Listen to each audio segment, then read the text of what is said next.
Everybody wants to know, what was Jeff Gordon thinking? And we might not have Jeff Gordon here, but we may have the next best thing. Welcome into the Sporting News Studios. I'm Tom Vandervoort, and joining me now on the phone, my good friend and former Sprint Cup driver, Rick Mast. Now, Rick, a lot of people don't understand what was going on out there between Jeff Gordon and Clint Bowyer. So just very briefly, what was Jeff Gordon thinking when he decided to wreck Mr. Bowyer out there? You know, I mean, I totally understood what was going on. I mean, it wasn't all about what happened right then.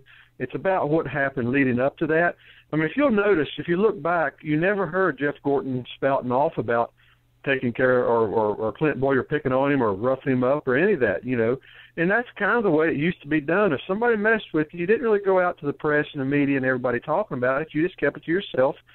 And when the appropriate time came, you would deal with the situation, you know, and it was a very appropriate time for Jeff because, as I used to tell you years ago, Bass, when you retaliate in Cup racing, you do it where it counts. If you're in the chase deal and somebody takes you out for stuff that you've been doing earlier in the year, guess what? I remember that. So do you think this feud is likely to carry on into next week or next season, or do you think it's settled, or is there any way to really tell that right now? That's totally in Clint Bowyer's camp now.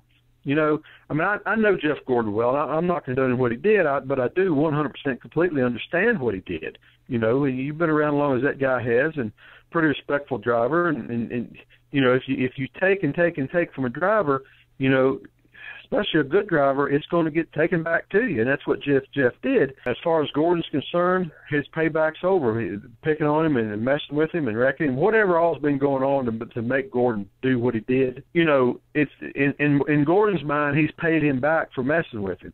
You know, in Gordon's mind, they're equal on equal terms now. Now, if Bowyer doesn't believe that or think that, if he wants to carry it further, then that's when things get touchy. Okay, but if I was Bowyer, I'd let it go and be done with it and try to race him cleanly the next time. Now, have you ever been involved in this kind of thing, and how did it evolve for you? Most of the time it happens early on. When you move up a division, when you start out Saturday night bull rings locally, you know, and each time you move up the division, there's a whole new group of drivers you've got to race against, and that whole new group of drivers has to learn your style, and there's always one or two that'll test you. You know, and you have to stand your ground. You have to look after yourself and take care of yourself. As I've said many times, it's like a dog or an animal marking his territory. You know, you have your territory. Don't come in my territory messing with it, or something will happen to you. And if you do that, if you set those precedents early on, which is the way we did it, I did it, and a lot of folks did it. You set that precedent early on, then it kind of carries through. Yeah, I have been involved in a few of those, but it's always short-lived. You know, and for the most part, by the time I got to the next stepping stone of the series, you know, the guys up there already knew who I was and kind of raced against you a little bit and knew to take on you. But still, somebody would come along and try to mess up, get in your territory again. And when that happens, you just had to take care of it. Now, one more question, and I'll let you go. One thing you've said to me in the past is, ideally, you take care of it right then. When a guy has crossed the line, you take care of it right then. You don't let it linger. Is that what's happened in this case, where once Gordon decided that was too much from Clint Bowyer, he just decided to take care of it right then? Yeah, you got to understand race car drivers. I mean, whatever. We're wired different, Bass. I'm not sure what it is, especially the good ones. The good ones are just wired different. And I've said many times, I've heard you say it, you know, you have elephant memories. You never forget these things. That deal with Gordon, you know, however many times that he felt that Bowyer had wronged him this year, and I don't know how many, he said 5. I don't know what that number is. But I can assure you, any Jeff Gordon fan or Clint Bowyer fan listening today, that was the case. Jeff Gordon's not going to take Clint Bowyer out just for what happened at Martinsville and at Phoenix. There was more to it than that. Some other things went on. And, you know, it was just a culmination of events. All these things happened, so we get to Phoenix. And Bowyer's the one that's got everything to lose. That's the thing about the championship race. They always tell you when it comes down to the last couple of races, don't mess with the championship guys. You know, we're always told that.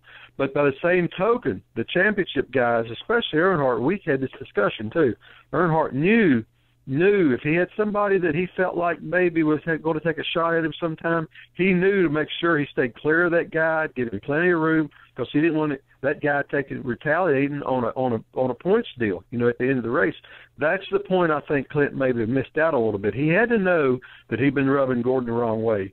And he had to know, this is a championship deal coming down, 2 races to go.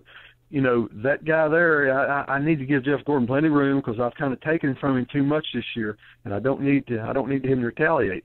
Well, guess what? He didn't do that, and Gordon retaliated.